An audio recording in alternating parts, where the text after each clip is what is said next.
औज़ुबिल्लाहि मिनश्शैतानिर्रजीम बिस्मिल्लाहिर्रहमानिर्रहीम। अस्सलामु अलैकुम वरहमतुल्लाहि वबरकातुहू। मैं हूँ हकीम आसिफ़ अली राव अल रज़ाकी हेल्थ रिकवर की जानिब से आपकी रहनुमाई के लिए हाज़िर हूँ। आज का जो मौजू हमने तरतीब दिया अपेंडिक्स, ये पाकिस्तान में रहने वालों के लिए एक मसला ज़रूर है और चीदा चीदा इसके केस देखने में हमें मिलते रहते हैं।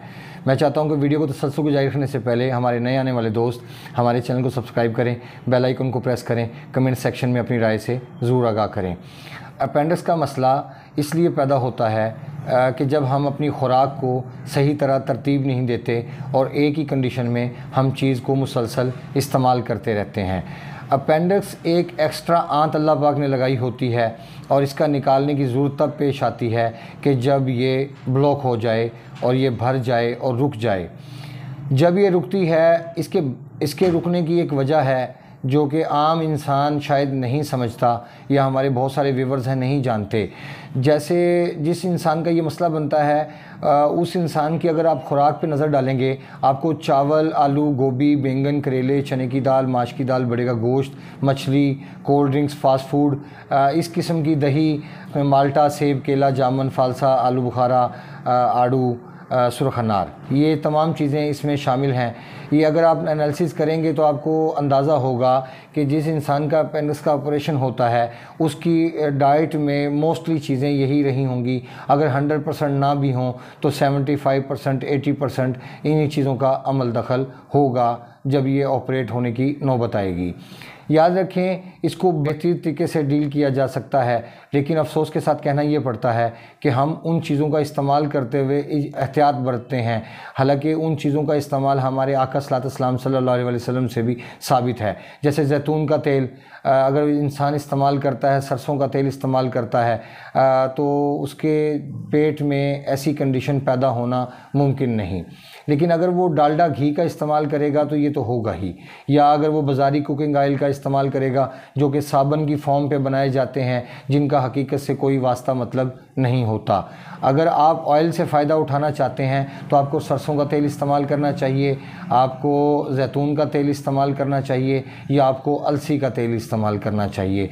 ये खाने ऐसे हैं कि जो आपको तंदुरुस्त व तवाना रखने में अहम किरदार अदा करेंगे। ये ऑयल ऐसे हैं जब भी आप ये सालन में इस्तेमाल करेंगे। इसके साथ साथ ये जो खुश्की होती है ये जब बढ़ती है, जब कॉन्स्टिपेशन का इंसान शिकार होता है तो ये मसाइल यहाँ से पैदा होने शुरू होते हैं। और जो चीज़ें मैंने आपको बताई ये सब की सब कॉन्स्टिपेशन को बढ़ाने में अहम किरदार अदा करती हैं और खून को गाढ़ा करने में अहम किरदार अदा करती हैं। पाकिस्तान के अंदर जितने लोग इस वक्त तकरीबन 22 करोड़ के करीब, 23 करोड़ के करीब इस वक्त आबादी है। हमारी आबादी की अगर बात करें तो इस आबादी के अंदर मोर देन 95% जो लोग हैं वो इसी किस्म की खुराक का इस्तेमाल करते हैं। इसको अगर हम चाहें कि अगर अपेंडिक्स जैसे मर्ज़ पैदा ना हो, अगर ये चीज़ अगर अपेंडिक्स पैदा हो जाता है तो इसको ठीक किया जा सके, तो याद रखें इसमें जमाल घोटा और राई और गंधक, और इसमें एक चीज़ और शामिल होती है वो इस वक्त बिल्कुल याद नहीं है मुझे। ये चीज़ का इस्तेमाल करने से क्या होगा, ये जमाल घोटा, राई और गंधक आंवला सार ये इंसान के एपिथेलियल सिस्टम को एक्टिव करेंगी और जो सुद्दे बने होते हैं आंतों के अंदर उनको निकालने का सबब बनेगी। और ये जो हमारे अपेंडिक्स बनता है आंत के जो ब्लॉकेज की वजह से उसको भी खोलने का सबब बनेगी। इस कंडीशन में जो पेशेंट चला जाए तो उसको चाहिए कि वो दलिए का इस्तेमाल किसी एक आध टाइम करे।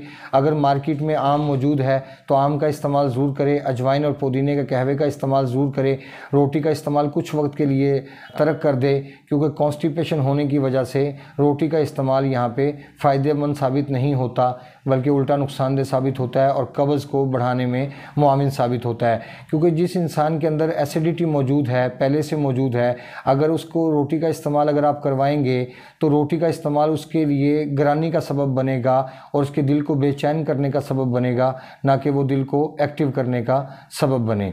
इसमें आम का इस्तेमाल, खजूर का इस्तेमाल, अंजीर को पानी में भिगोकर इस्तेमाल किया जा सकता है।